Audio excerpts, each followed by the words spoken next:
Good morning, everyone. It's our weekly coffee chat. It is 9 o'clock in the morning, Mountain Time. I have my coffee, and I hope you do too.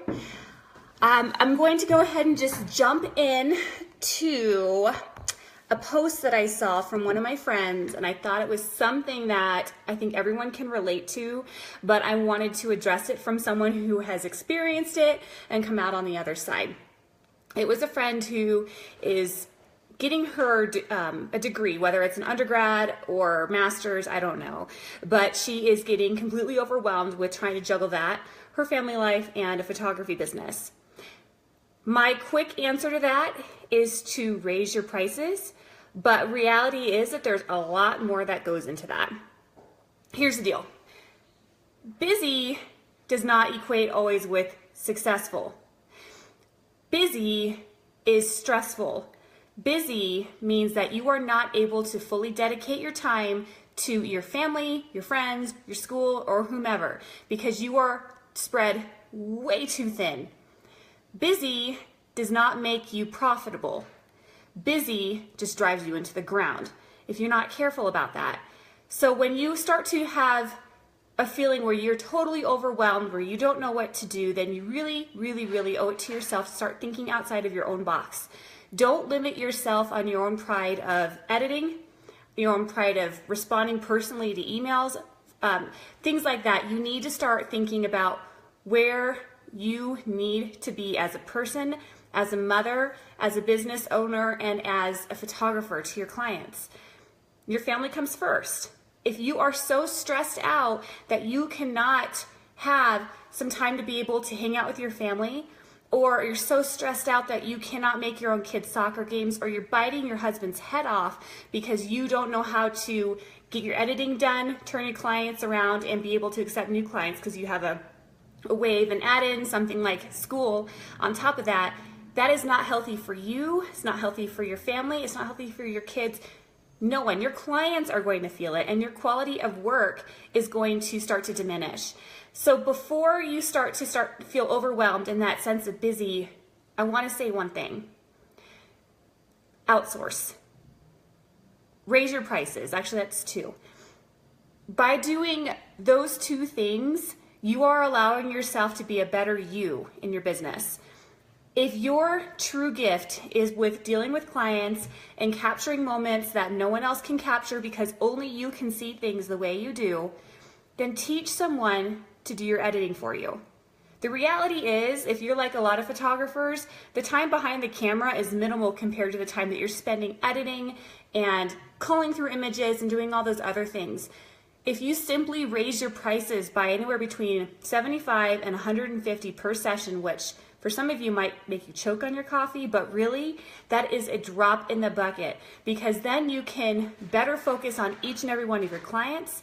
You are not spending your day pulling your hair out at your computer trying to edit images because I'm going to say this, I know everybody thinks their editing style is unique and they're the only ones who can do it. After being in this industry for almost 7 years, I promise you, someone else can do it, and chances are they can do it a lot faster because they're not emotionally married to the images like you are, and maybe even better, they might be able to help you grow your brand versus keeping yourself stifled because you simply don't have enough time to be able to do everything you want to do. I started outsourcing my images about 4 years ago when I hit my breaking point after my son was born. Do you want to check out my full story? It is officially on my About page. I put it all out there, but I think the reality is a lot of people can relate to that. I hit a breaking point in my business where I was so busy that I was neglecting my time with my family. I was stressing myself out. I was getting sick. And then I was really not spending time with my husband like I should have been. I was at a breaking point, and I don't want you to have to experience that, but I'm seeing that from so many photographers. Check it out. What I learned is I really did have to trust my images as someone else. For the, $2 or $3 an image that she ended up costing in order for me to outsource my editing. I'm sorry, I'm like seeing things on my screen. My brain just went out. But it is absolutely worth it because I was probably spending 10 or so minutes of editing. And really, when you're sitting there editing, are you really focused on editing, or are you sitting there and like bouncing in and out of folding laundry, cleaning off your counter, trying to keep yourself mentally focused. A lot of those editors, that is their job, and they would much rather be doing that than having to take pictures behind the camera. That is their gift. So when I started outsourcing my images to her, I found I was able to take more clients because that's where I rocked, was behind the camera and dealing with people, making them happy. And then I was able to have a much more consistent workflow. I knew that I could go ahead and have certain sessions on certain days. I knew that I could have ordering sessions on other days that I could place orders for production and things like that. I could have a much more consistent schedule, which made it easier. And Trish, you cracked me up. You said, wait, so I don't watch Netflix when I edit? Or so I don't watch Netflix when I edit? No, you can absolutely watch Netflix. But if you're having a hard time focusing, maybe the editing can be done by someone else who can focus and get it done in a quarter of the time that we have. So I personally, when I do edit, I like to listen to Pandora. It's my thing. It just kind of keeps my brain moving, and I love this. I love music. But yeah, if you can think about outsourcing, if emailing clients is your weak point, there are a ton of virtual assistants who will help you with that. It ends up costing, there's a huge range in how much people cost. It depends on their experience. It depends on their level of personalization. It depends on how much of a hand you want to have in your business. But again, if you are losing clients because you're not turning people around with great answers as soon as you can, and if you're not giving them the one-on-one attention that they deserve, you are losing money and you're losing clients by simply having your hand so tight on your business and you won't let go. By outsourcing, I learned that I was able to make a ton more money because I was able to focus on what I did best, which was working behind the camera and dealing with clients. And I was able to, by increasing my prices, really attract clients who appreciated me and weren't just looking for the bottom line on the cost amount of the session. So it was a win-win, and I will never go back to dealing with what I call the cheapies, where I was stressed out, where I was sacrificing my marriage and my children's time and all this different stuff because I was too stubborn to let go. So when you go through and you're getting stressed out, I really want you to reevaluate where your brain is at and where your loyalties are, because once you figure that out, you're going to realize that by letting go a little bit, you can actually be more profitable, more successful, and happier as a photography business owner. I see Trish. Trish, do you have any questions today? I'm going to throw you on the spot, and I know you hate it when I do that to you.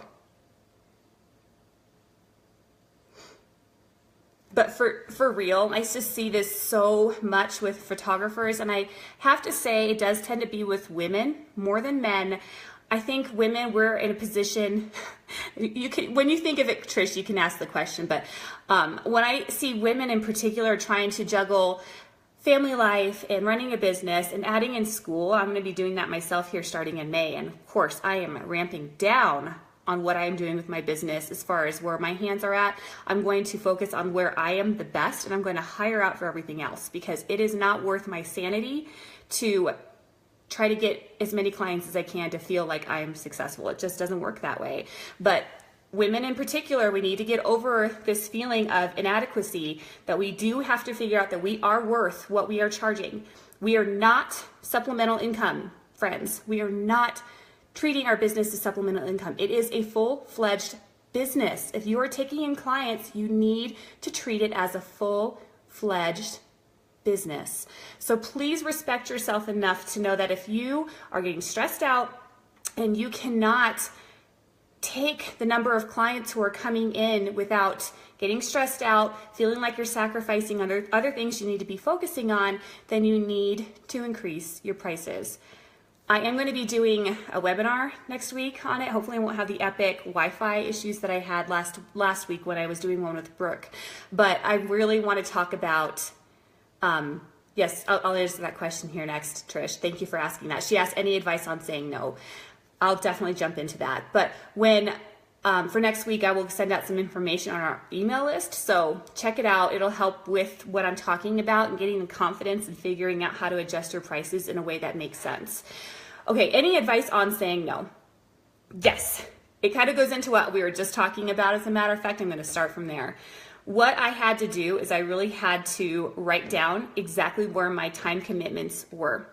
And by writing down exactly where I had to be at certain times and certain places, I understood that my time is really short, that I cannot say yes to everything because I am simply only one person, and I have to be careful about where I spend my time. So now, Trish, when you're asking about saying no, are you talking about saying no to photography clients, or are you talking about saying no to just things that are coming up that are spreading you too thin on time?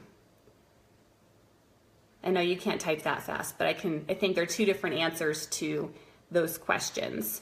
And even better, saying no to clients. Okay, now saying no to clients, I'm going to go into another question on this. Are you talking about saying no to clients who are trying to undervalue you, or saying no to clients that might not be good for your brand, those types of things?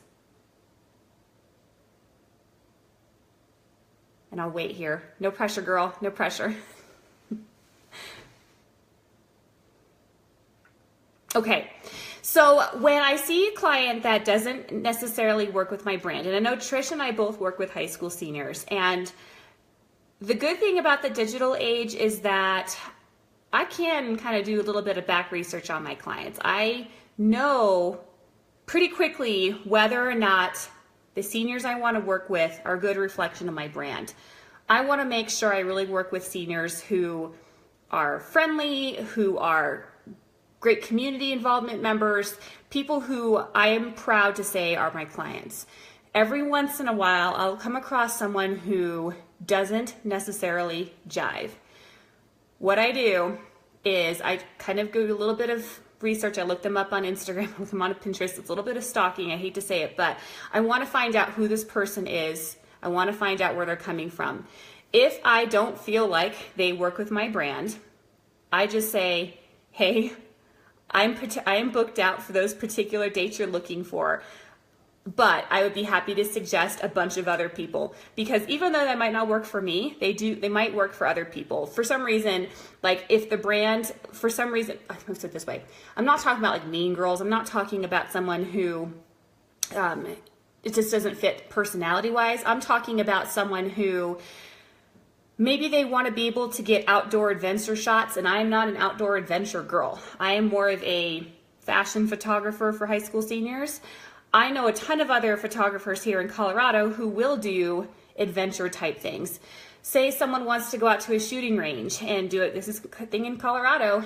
They want to do shooting range images, and I'm not particularly good on the shutter speed for something like that. Well, I would probably send them to someone who does totally rock on that. I think that if you send out business, if they don't work for you, to another photographer and they jive with them, then you never know when that other photographer will get a client that won't jive with them, and they'll send them your way.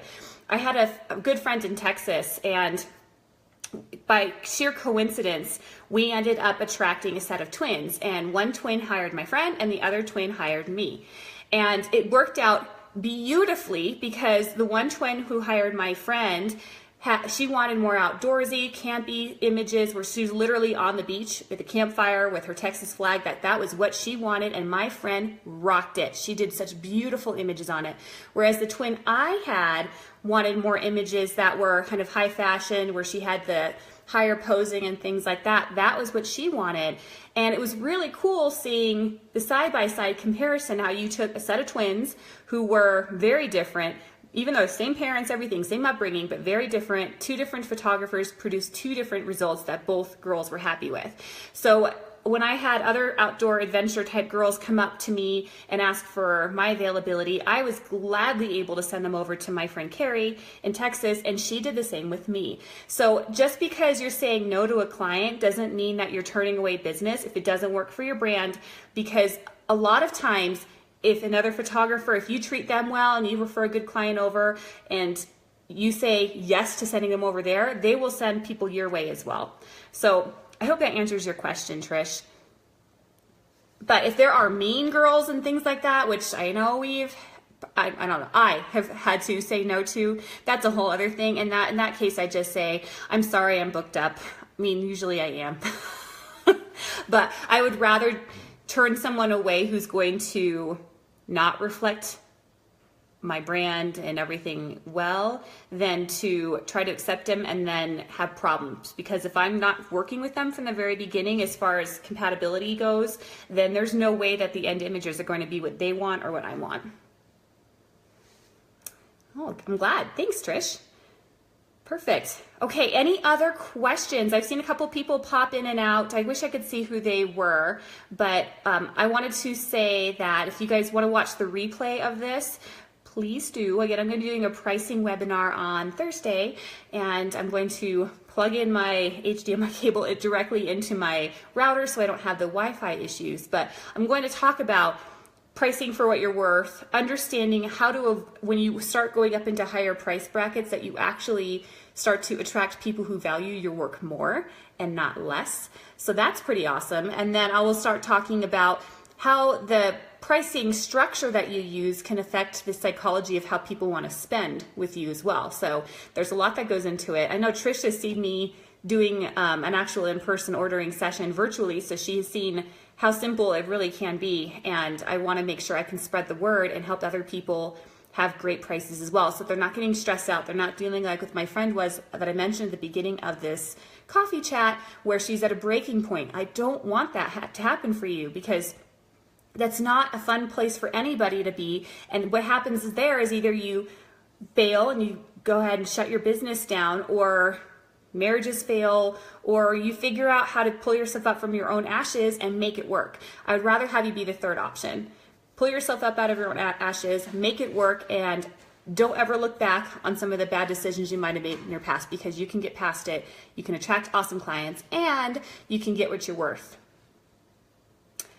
All right, well, I appreciate all of you. I'm going to go ahead and upload this to YouTube as well. I'm thinking about emailing it to my email list. So if you're not on my email list, make sure you join. Just go to showandtelllearning.com and sign up, so that way I can be in your inbox whether or not you're on Facebook at 9 a.m. on Fridays.